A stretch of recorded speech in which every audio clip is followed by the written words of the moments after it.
Baião Binário, programa de várzea com comentários cabriocálicos de Fábio Ribeiro e Camila Chute.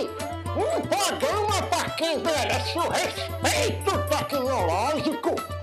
Escuta aí, troço, pra ver se tu aprende alguma coisa. Começou, Zacarias, nosso Baião número 67, tem uma estreia hoje. Aqui, geralmente sou eu e Camila Chute, hoje sou eu e Nicolas Zacarias, nosso fundador do Jukebox. Está aqui hoje fazendo uma dobradinha no Baião. Feliz de estar no Baião, Zaca? Claro, super feliz, meu primeiro Baião. Espero que vocês gostem. Quem não sabe, o Zacarias é quem faz todo o processo de bastidor do Baião, ele que indexa as notícias, está envolvido na produção do nosso site, que logo vai para o mercado, que é um site que faz uma indexação de todos os baiões binários, e hoje está aqui para discutir o Baião número 67, Zaca. Vamos lá? Bora.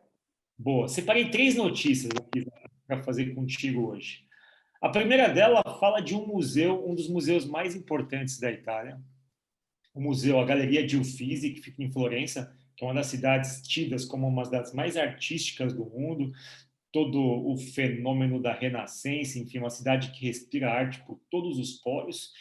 E o museu, a Galeria Uffizi, está usando o TikTok para se aproximar de uma nova leva aí de, enfim, clientes, digamos assim. Essa é a primeira notícia que a gente vai abordar. A segunda, Zaca, é uma revista, uma reportagem da revista Trip que fala do flow, que é esse estado de concentração e produtividade que todo mundo busca, poucos alcançam. E, por fim, na terceira, uma reportagem do The Washington Post que fala sobre crédito sem vieses de gênero, sem vieses de raça. Isso é possível? Como é que isso funciona na prática? Uma reportagem onde é abordado como essas coisas têm vícios muito mais estruturais do que a gente pode imaginar, Zacarias. Está pronto para discutir? Bora, tô preparado, cara. Vamos nessa. Vamos lá. Zaca, você é usuário do TikTok? Não. Bom, vamos lá, que eu acho que também não sou, a gente vai ter que se virar aqui nessa produção. Bom, reportagem do El País da Espanha. Adiós, academia, rola TikTok. La estrategia sem complejos com que a Galeria Uffizi ha duplicado os visitantes jovens em 3 meses. Ah, hein? Meu espanhol tá... Hablas espanhol. Ô, Zaca, é o seguinte, cara, o museu... Bom, museus geralmente são muito tradicionais, né? Sobretudo Principalmente de arte clássica, assim, né? Isso. E eles adotam, obviamente, tecnologia, né? Todos os museus hoje estão com seus acervos dentro do Google Museums, enfim. Os museus, eles se digitalizaram. Mas essa perspectiva de você usar redes sociais para se aproximar de uma linguagem jovem, isso é muito diferente. A Galeria Uffizi aproveitou a pandemia para tentar se reciclar ali, refrescar um pouco a forma como fazia marketing digital. Contratou uma equipe de 12 pessoas para fazer só a parte de relacionamento, mas enfim, ela está trazendo todo esse mundo dos memes para dentro da forma de comunicação do museu. Então, qual que é o lance, né? Geralmente, a gente tem ouvido falar do TikTok nos últimos meses por conta da situação que envolve Estados Unidos e China. Donald Trump quis regular o TikTok, a gente abordou isso, colocou algumas imposições para que o aplicativo pudesse continuar a ser usado em solo americano e tal. E aí aparece essa reportagem, cara, do TikTok dentro de uma perspectiva de prestação de serviços de museus. O que o museu está fazendo? Ele está basicamente abrindo uma conta ali, tem no Instagram, obviamente replica no Instagram todo esse processo, mas é um jeito de comunicação, Zaca, que ele é um jeito que você deve estar acostumado. É um jeito de você expor as artes e fazer aqueles vídeos fazendo alguns tipos de piadinhas, tal, de inserções mais engraçadinhas para se aproximar dos jovens. Cara. E olha que louco isso. Eles conseguiram meio que duplicar a faixa etária ali de 18, enfim, a faixa etária que tem menos de 25 anos, né, até 25 anos. Eles conseguiram duplicar isso no ano de 2020 com esses recursos do TikTok. O que você acha sobre isso, Zaca? Cara, ó, a gente sabe que geralmente museus, como você falou, principalmente de artes mais clássicas, eles já não têm um público-alvo tão jovem, né? E agora com esse aplicativo, né, o TikTok, que a maioria dos usuários são as pessoas mais novas, e eles pensaram, pô, é uma sacada genial, sabe? De você se aproximar deles sem usar meios extremamente complexos, né? E fazer análises rebuscadas. Mas, cara, simplesmente você chegar onde eles estão e falar para eles, sabe? Mostrar aquilo. Então, assim, É legal isso. Você porra, vê, pra caramba. viu a estatística ali entre junho e agosto, entre até 45% do público que tinha menos de 25 anos esse ano, o dobro praticamente do ano passado. Exato. Isso, e aí tem um lance qual que é o lance mais louco disso, né? Vou passar até um exemplo do que o museu tem feito. Mas como que o museu usa TikTok? Usa fazendo isso daqui, ó. Quer ver?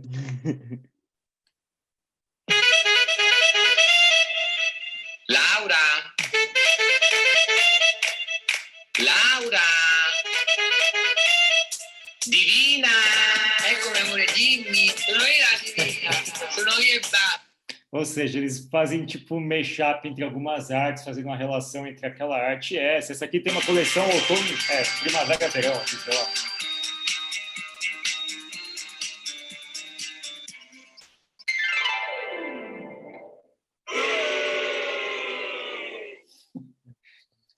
Bom, Muito legal, né? bom, é uma perspectiva nova de você se aproximar, mas pô, tem chamado a atenção, Zaca, de influencers, né? Assim, uma influencer italiana que tem mais de 20 milhões de seguidoras. Ela foi até o museu, tal, enfim, ficou ali em frente a um quadro que é o Nascimento de Vênus, de Botticelli. Pô, e depois que as pessoas vão, repercute, aí os jovens vão em bolo para o museu, cara. Eu achei bem legal a ideia. Sinceramente, assim, eu não gosto muito do TikTok, sou meio refratário a esse tipo de piadinha, desse tipo de vídeo meio engraçadinho. Mas o museu, cara, pô, a gente sempre reclama que as pessoas não consomem arte, não vão aos museus, às bibliotecas, não leem e tal. Eu achei uma sacada genial, não foi uma coisa que me agrediu, assim, ele não perde o público tradicional e, ao mesmo tempo, se aproxima, porque o jovem passa a olhar para a arte de um jeito meio lúdico e ali acaba meio que ganhando um contexto histórico, né, Zaca?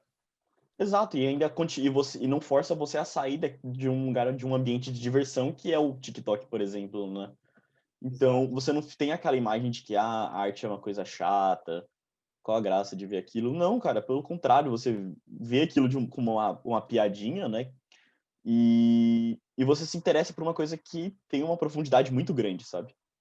Olha que maluco isso, Zaca. A visita dessa pessoa, dessa influencer, Martina Sócrates, ela tem quase, enfim, 1 milhão de seguidores. Ela tem 987 mil seguidores. Só o fato dela ter ido lá provocou um crescimento de 50% na base de seguidores do museu. Muito louco isso, né, cara? Sim. Tem muito mais engajamento, né, do que no Instagram. Eu acho que é um caminho sem volta. Logo, logo a gente vai ver todos os museus aderindo a esse tipo de comportamento. Eu acho uma bela sacada, cara, porque geralmente a gente realmente reclama muito que os jovens são alienados em relação à arte. Eu achei uma sacada genial da Galeria Uffizi. Vale a pena acompanhar o desdobramento disso, Zaca. Tranquilo? Fechado. Vamos para Acompanhem lá o TikTok deles. Vejam os TikToks deles, são legais. Pô, sensacional. Vamos nessa. Vamos colocar as dicas no nosso Insta também. Seguindo aqui, vamos para a segunda reportagem do Baião de hoje, o Baião número 67, que é sobre flow. Bom, a gente aborda esse assunto nos nossos cursos. O estado de flow é uma coisa que todo mundo persegue, que é você buscar um canal de produtividade onde você, sem qualquer tipo de distração, consegue se conectar com a sua arte ali, com a sua técnica e consegue ter aquela sensação de que as horas, enfim, passam voando, sabe? Enfim, esse é um estado da psicologia, a psicologia positiva, que é uma linha que tem se destacado muito atualmente, ela coloca muita ênfase no estado de flow, ou seja, quais são as coisas que a gente deveria perseguir para entrar nesse estágio produtivo, como é que a gente deveria montar o nosso ambiente de trabalho, qual que é o espírito que a gente tem que entrar nas coisas, como é que a gente descobre se aquilo que a gente está fazendo de fato é compatível com as nossas habilidades e assim por diante.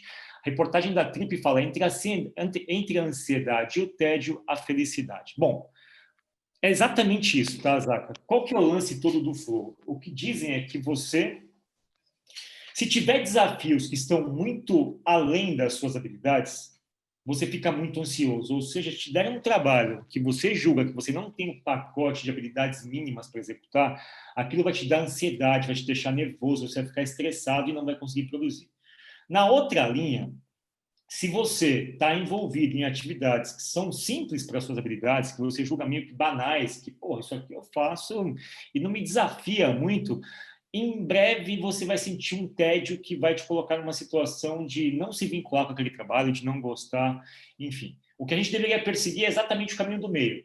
Nossas habilidades compatíveis com o desafio, sem causar ansiedade e sem lançar a gente para o tédio. Nesse canal, a gente atinge o flow. Você já atingiu o flow em alguma atividade, Zaca? Tem alguma coisa que você fala, caramba, quando eu faço isso daqui, eu não vejo as horas passarem, eu entro numa situação de, basicamente, que eu não sei o que está passando lá fora, estou hiper concentrado e produtivo. Qual que é o teu flow, Zaca? O meu maior flow é cozinhar, cara. Pô, Que eu bom. adoro. Você entra em Entro na flow? cozinha, eu entro em flow, entro na cozinha e posso ficar horas lá e eu não sei o que está acontecendo no resto do mundo. Mas, Caramba, mas uma coisa interessante do flow é que é uma questão de equilíbrio também, né? exato. Como você falou, equilíbrio entre uma coisa que te desafia, mas que não te desafia ao extremo que você não consiga fazer, mas uma coisa que não te dê um tédio, mas te dê um tédio que eu acho que tem um efeito contrário, sabe? É um tédio que te força a querer fazer mais, sabe? Exato. E você falou um ponto bastante crucial, Zaca, pelo seguinte: quem criou essa tese do flow é esse psicólogo húngaro que tem um sobrenome impronunciável, Mihaly Csikszentmihalyi, sei lá, não sei como é que se pronuncia isso. Se você colocar no Google, ele vai traduzir para você, vai colocar até a vozinha. Tem ali, ó, se quiser arriscar, pronuncie Csikszentmihalyi. Mihaly Csikszentmihalyi. Bom, deve ser esse rapaz aqui. O lance todo, Zaca, é que esse tem sido um ponto que as empresas e as pessoas têm buscado muito, assim, porque a gente vive hoje muito hiperconectado e com várias coisas que nos distraem, assim, né? Ao mesmo tempo, a internet e as redes sociais criam mecanismos para fazer com que você entre em flow dentro do Instagram, por exemplo. O Instagram tem os mecanismos de recompensas, a forma como você navega, o fato de você ficar viciado naquela coisinha vermelha para ver se tem mensagem nova, a mecânica das curtidas, tudo isso, a forma como o Facebook, Instagram, enfim, até o próprio TikTok é construído, é para que você, ao usar a plataforma, fique em flow dentro da plataforma deles.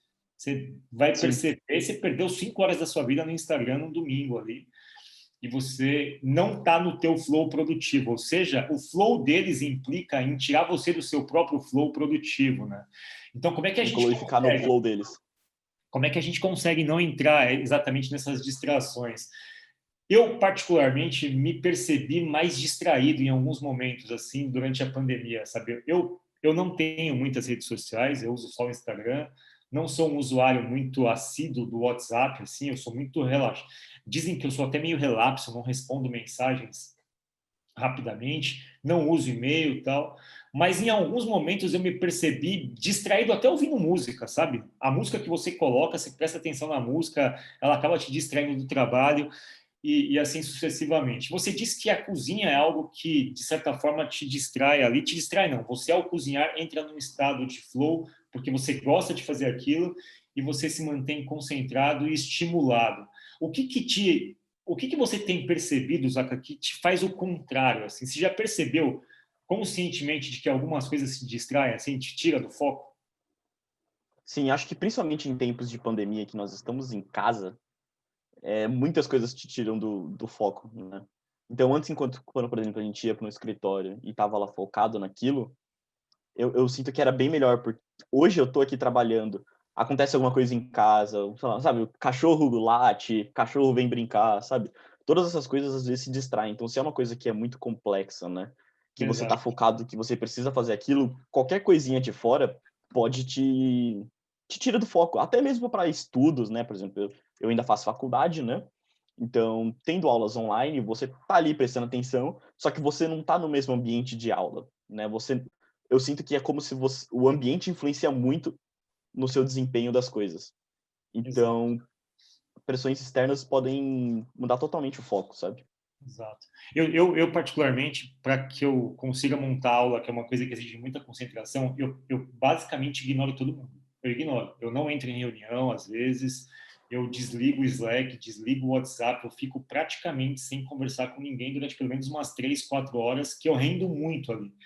Se eu ficar disponível para qualquer tipo de interação dessas, eu geralmente não tenho capacidade de ir e voltar rapidamente no trabalho, sabe? Então, eu Sim. tenho minhas táticas para me isolar para poder fazer isso. O lance, Zaca, do flow, para além dessa questão nossa de produtividade e concentração, também é usado para situações como a gente acabou de falar das redes sociais. Como é que eu crio uma arquitetura que gamifica a experiência da pessoa ao ponto de ela gastar mais tempo aqui dentro e ficar mais tempo interagindo com a minha plataforma? Não só as redes sociais, mas quem pratica isso bastante é a indústria de games. Assim. A indústria de games, aqui tem até uma frase que é o objetivo da indústria de games, é sempre encontrar o equilíbrio do nível de desafio que a gente oferece para o jogador. Do contrário, se ele achar o jogo muito difícil, ele vai sair fora rápido. E se ele achar muito fácil, também não tem estímulo que ele vá sentir recompensa de estar ali jogando, né? Muito bobinho, enfim. Sim. Você já percebeu isso jogando games, Zaka? Você joga? Eu não jogo especificamente, mas o estudo do campo do flow, do canal de concentração e de imersão numa experiência, ele é muito explorado e é explorado com muitíssima competência pela indústria de games, ao ponto das pessoas ficarem 6, 7 horas jogando e não verem o tempo passar, né? Exatamente. É tudo o processo de imersão, né, também, dos jogos, né? Mas sim, acontece. Tem jogos, às vezes, que eu paro para jogar. Um exemplo, acho que até pode, não sei se pode falar um nome aqui, que é o Dark Souls. Fui tentar Pode. jogar, achei extremamente difícil e eu desisti, não quis mais jogar, sabe? E aí você vai para coisas que ficam mais próximas da sua zona de conforto, né? Mas eles estão ficando, assim, pelo menos em termos de sofisticação, eles estão encontrando meios de poder criar situações de jogo para todos os níveis de dificuldade, né? Mesmo que Sim, você, efetivamente, não tenha tanta habilidade, você consegue encontrar ali um espaço, uma configuração do jogo que você se sente bem. O lance é que não é à toa que a gente usa a expressão gamificação no ambiente do trabalho, né? Porque ao gamificar uma experiência, você, de certa forma, cria um enredo ali, um enredo mental, um enredo psicológico, que a pessoa se concentra naquilo porque ela tem sistemas de micro-recompensas sistemáticas, né? Você vai sim. avançando e vai ganhando feedbacks positivos, feedbacks que te dão interesse em permanecer naquela dinâmica mais tempo. Ou seja, eu vejo o flow de duas formas. Assim. Eu vejo enquanto eu, especificamente, na minha capacidade de produzir coisas e se envolver com coisas, que aí eu acho que é uma situação. E a outra situação é quando eu me percebo no flow de uma coisa que está querendo me colocar numa experiência que eu não deveria estar, sabe? Ou seja, Um flow forçado, você quer dizer, né? tipo, tem o flow ativo, que é eu quero entrar num estado de flow para produzir algo, para fazer algo que me faça bem. E tem um flow passivo, que às vezes você percebe que está envolvido numa dinâmica que está te levando a gastar mais tempo do que você deveria gastar, enfim, porque é sedutor, é distração total, mexe com todos os mecanismos de recompensa que a gente está acostumado a discutir. O lance é que, de uma forma ou de outra, levando isso para o ambiente de trabalho, a gente talvez tenha só que se preocupar se a gente não entrou num estado de acomodação e não de flow, né, Zato? Porque você Sim. se acomoda, pô, legal, aqui tá quentinho, aqui tá gostoso. Se eu tiver que dar um passo para cima, vai me dar trabalho, eu vou ter que estudar, tal, não estou muito afim, é desafiador, eu vou tomar alguns tombos. E mais para baixo também eu não quero descer, porque, pô, enfim, aqui tá legal, aqui eu faço algo que eu me sinto bem. Só que você acaba não avaliando a si próprio num processo evolutivo, você fica estagnado, né? Eu já percebi muitas pessoas que entram no estado que pode ser primeiro um flow, mas depois você fica estagnado. Na cozinha é como se você fizesse sempre o mesmo prato, né, Zaca? Você nunca vai tomar É, risco. exato, exato. Por isso que aquilo que eu tava falando de você tem que se arriscar. Mas uma coisa que eu até parei para fiquei pensando enquanto eu tava lendo essa reportagem é que acho que existe também um certo ponto onde você buscar sempre o flow pode se tornar pode acabar dando um efeito contrário e não ser mais um flow, sabe? Você Exato. quiser ficar sempre no flow, sempre, sempre, sempre, sempre, aquilo vai se tornar uma rotina, sabe? Então, o uso excessivo do flow me parece também que não é uma coisa muito vantajosa, né? O que dizem também é que a gente pode pegar o conceito e tentar usá-lo de formas um pouco mais aproximadas e usar só a essência do conceito. Se a gente está numa conversa, numa mesa de bar, ou, enfim, aqui mesmo no Zoom ou numa reunião, a gente só vai conseguir entrar no nosso flow da conversa se a gente prestar atenção um no outro, né? Se um não estiver prestando atenção no outro, ou enfim, ou se eu estiver falando coisas que você não compreende, ou se você estiver levando a reunião para uma situação que é mais simples do que ela deveria estar, a gente vai ficar ou muito ansioso ou muito entediado com a conversa. Ou seja, a gente poderia usar os atributos de conexão produtiva para várias coisas. Como é que a gente pode criar um canal, eu e você, para que a nossa conversa não seja nem tão angustiante, tão ansiosa e não, obviamente, tão tediosa assim, né?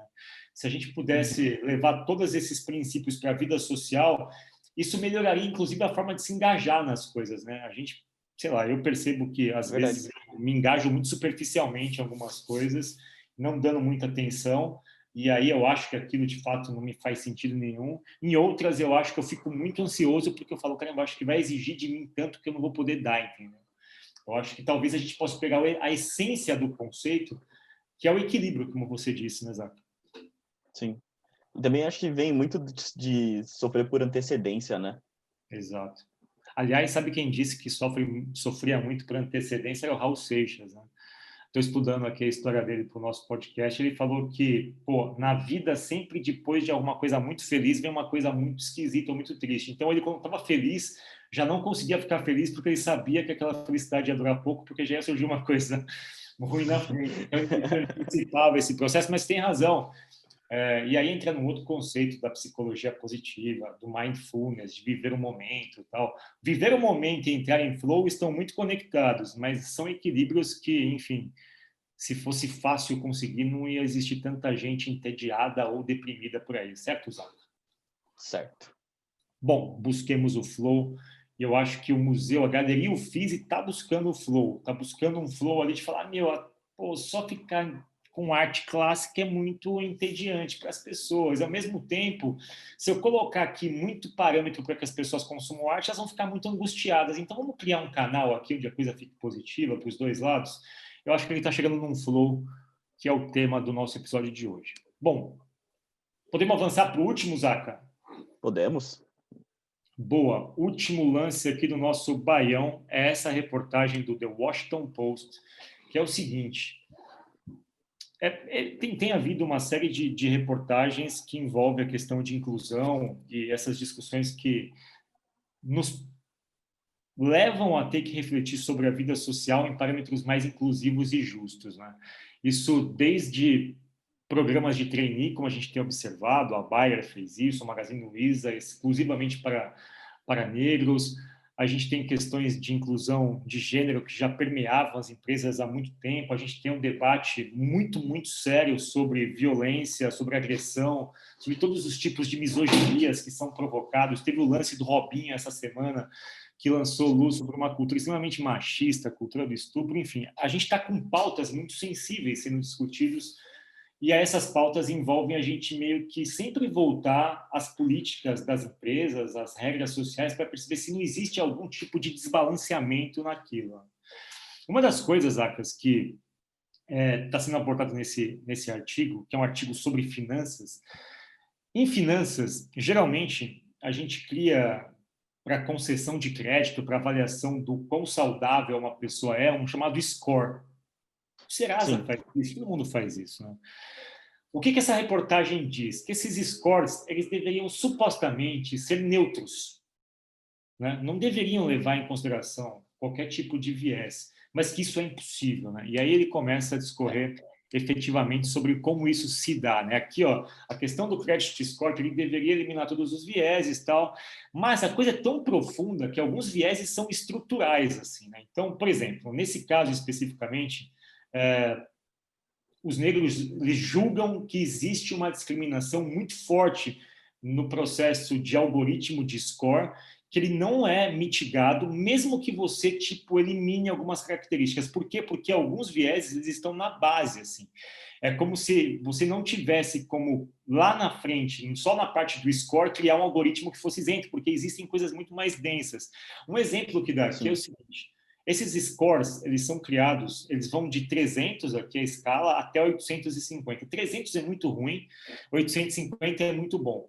Por exemplo, se eu financio uma casa e pago em dia, aquilo gera para mim um score positivo. Todas as minhas interações de crédito, as dívidas que eu tenho, todos os financiamentos que eu faço, se eu faço pagamentos em dia, aquilo me dá um score positivo. Se eu tenho um score muito positivo, aquilo me dá melhores condições para futuros financiamentos, futuras situações onde eu precise de recursos financeiros.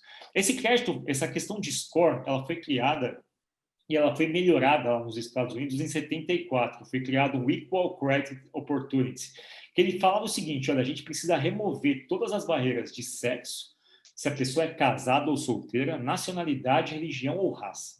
Fizeram isso para tentar limitar a coisa toda.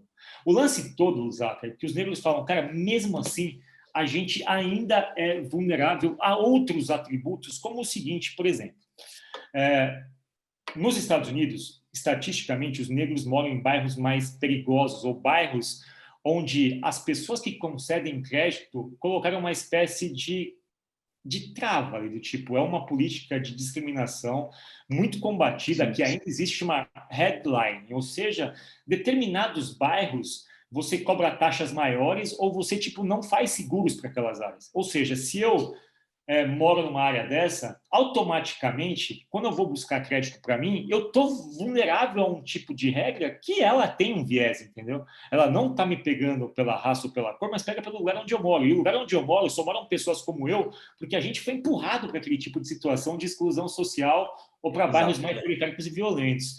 O que você acha sobre isso, já que é muito complexo, né, cara? Fazer um algoritmo que ele, na matemática dele, ele está correto. Só que a matemática dele busca elementos mais profundos que ainda estão desajustados. Né? Exato. É o que você falou. Vamos dizer assim, o algoritmo final, que é o que define o valor do seu score, supor que historicamente ele está correto, né? Ele não tem viés. Só que as variáveis que estão inclusas para o cálculo disso, elas estão enviesadas. Então, é aquela coisa de você...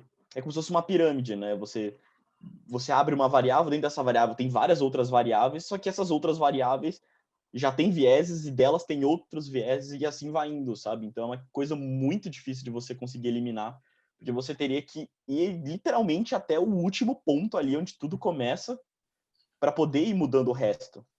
Senão, você sempre vai ter em algum ponto algum nó que não tá certo.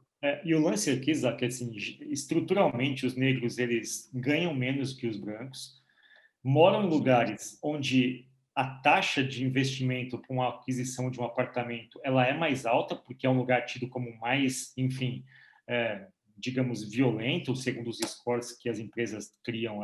Então, assim, ele ganha menos, trabalha num lugar que, para ele financiar um imóvel, ele vai pagar uma taxa mais alta. O que acontece? Ele acaba não tendo como financiar. E o que ele faz? Ele aluga. Ele fica assim.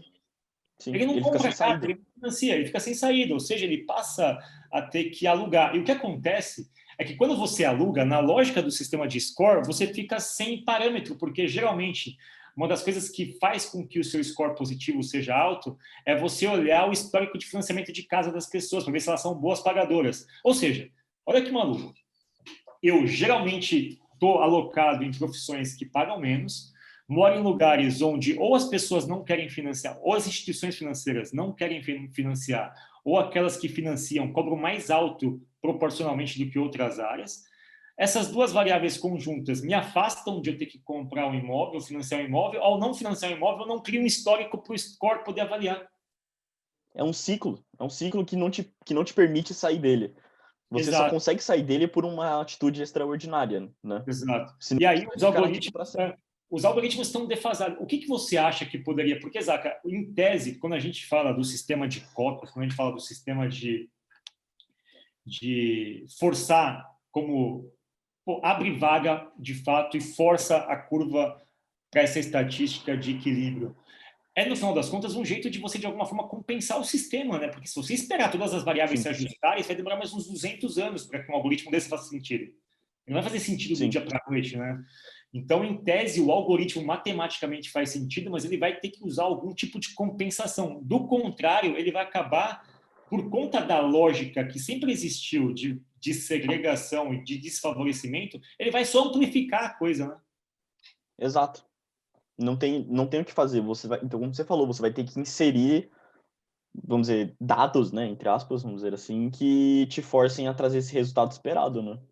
Exato. Mas eu acho também que como você falou, tá muito estruturado, né? Então você tem, mesmo coisas que podem não diretamente estarem ligadas à questão do score aqui da reportagem, mas que precisam ser ajustadas também, porque elas, querendo ou não, em algum ponto vão influenciar nisso, sabe? Exato. Uma outra coisa que eles dizem aqui que é um agravante, Isaac, é que geralmente os negros americanos eles sofrem mais no sistema judicial penal americano. As penas geralmente são maiores e são mais, enfim, mais agressivas. O processo de julgamento, historicamente, ele pune mais os negros do que os brancos por coisas iguais. E uma das coisas que depõe contra a sua ficha ali de histórico de score de crédito também é isso. Se você tiver algum tipo de condenação, algum tipo de associação negativa com a justiça, isso pode te prejudicar. Ou seja, de fato, é um sistema completamente corroído por dentro. A minha questão aqui é se a gente avança para uma sociedade baseada em algoritmos, se a gente está preparado para esse tipo de discussão, porque eu acho que não, Zaca, pelo seguinte... vou pegar o exemplo da Magazine Luiza, que não é um algoritmo, é uma política de um humano que falou, eu vou fazer um processo assim, e já gerou aquele negócio todo, aquela reação bastante... Enfim, a reação foi muito positiva, mas muita gente reagiu de forma adversa, né? Algoritmos, eles naturalmente vão envolver uma lógica matemática que, por contraditório que seja, o que a gente não pode é replicar a lógica agora, né? Se a gente usar lógica dentro de um sistema que é desigual, eu vou só criar desigualdade de forma lógica. Porque o maluco de tudo isso é que toda economia de algoritmo ela é matemática, ela não tem nuances que se autoequilibrem ou que, olha, não, esse algoritmo aqui é injusto, porque o algoritmo, no final das contas, é aprendizado estatístico, né? Então, como é que a gente consegue equilibrar inteligência artificial que, em tese, vai precisar olhar de histórico e de base para produzir informação, para produzir serviços e produtos e arquiteturas de relacionamento social, mas, ao mesmo tempo, ela vai ter que levar em consideração que tudo que ela aprendeu num contexto onde existiam desajustes severos que maquiaram ou, de alguma forma, prejudicaram os dados que ela usa para gerar os serviços futuros. É muito louco como esse tipo de coisa vai exigir tipo um amortecedor, vai exigir uma espécie de sociologia no algoritmo, sabe? Sim, e mesmo assim a gente também, bom, acredito que a gente não tenha, né, como eu posso dizer assim, um valor que corrija essas imperfeições do sistema, vamos dizer assim, sabe? Um valor Eu acho matemático. que é um valor matemático, isso que eu digo, que vai corrigir essa estatística que, querendo ou não, também já está viciada, né? Eu não sei, eu realmente não acho que a gente está preparado. Como você falou, no caso do Magazine Luiza, gerou muita discussão, muitas pessoas a favor, muitas pessoas contra. E a gente está vivendo em um período que agora que essas discussões voltaram a vir à tona. Voltaram não, começaram, na verdade, né? A vir à tona, então as pessoas ainda estão aprendendo a como lidar com isso e como resolver isso, né? Então, acho que só daqui a coisa de, sei lá, 20, 30 anos que a gente vai começar a ter, de fato, frutos dessa discussão que a gente está tendo agora. Então, é um trabalho contínuo. Né? Zaca, você acha que em algum momento a gente vai precisar de especialistas em algoritmos? Tipo, a gente vai precisar de algoritmos sociais, né? Algoritmos que façam um equilíbrio entre observações matemáticas e estatísticas e observações sociais muito apuradas, assim, né? É um campo de trabalho que eu acho que nem existe hoje. Talvez exista, assim, à medida que você tem uma ação, gera uma reação, mas não existe um nascimento já com uma perspectiva de anular e mitigar, ou pelo menos diminuir esses vieses. Geralmente as empresas colocam um algoritmo de reconhecimento facial, deu problema, tira e corrige. Coloca um algoritmo de, enfim, tira e corrige. A gente está indo muito na tentativa e erro, né? Eu acho que em algum momento a tentativa e erro vai começar a ficar muito deselegante, inclusive. Olha, não dá para você fazer cobaia, tipo, bota o algoritmo, cria um problema, um desajuste, volta e corrige. Eu acho que já na partida vai existir uma necessidade de você conjugar ciências humanas e ciências exatas na montagem de um algoritmo. Já deveria ser assim, mas não é. Eu acho que até é uma questão também de... Porque, ó, o algoritmo, você não concorda comigo que ele está sendo feito para um humano, né? Ele está sendo feito para um humano, e não uma questão, por exemplo, de uma automação ali numa indústria. Ele está feito para um ser humano. Então você precisa ter um olhar de quem está fazendo, quem está estruturando aquele algoritmo, um olhar que não fique só para o lado estatístico e matemático ou computacional, mas sim também para o lado humano, né? Para o lado da vida, onde tem fatores que não são mensuráveis matematicamente, mas sim qualitativamente. Então você precisa ter uma pessoa que olhe por esse lado e que tente passar essa realidade para um meio computacional, vamos dizer assim. Exato. Zaca, esse foi o nosso episódio de hoje, o número 67 do Baião. Podemos dizer que é um episódio de flow. Flow de você encontrar o caminho certo, onde abaixo disso você tem, enfim, um problema de você subestimar uma coisa, ou, enfim, não ter tanto prazer, ou até levar ao tédio, como no caso do que a gente falou da questão da revista Trip. E, ao mesmo tempo, do outro lado, do lado superior desse canal, se a gente fica sempre concentrado em uma coisa os desafios são maiores que a nossa habilidade, a gente fica estressado, ansioso. Então, digamos que o museu achou o seu flow para não ficar tão entediante, mas também não tão desafiador para as pessoas, e achou o TikTok como um mecanismo de se aproximar do seu público. Na questão do flow, a gente falou sobre as questões da indústria de games, do nosso exercício de autoavaliação. E eu acho que mesmo na questão do score, indo para o lance de algoritmo, a gente também tem que achar um canal onde, abaixo de um certo nível de exigência, aquilo cria muita desigualdade, cria muito tipo de problema de interpretação da sociedade, e acima daquilo também fica improdutivo, porque você nunca vai conseguir gerar um serviço, né?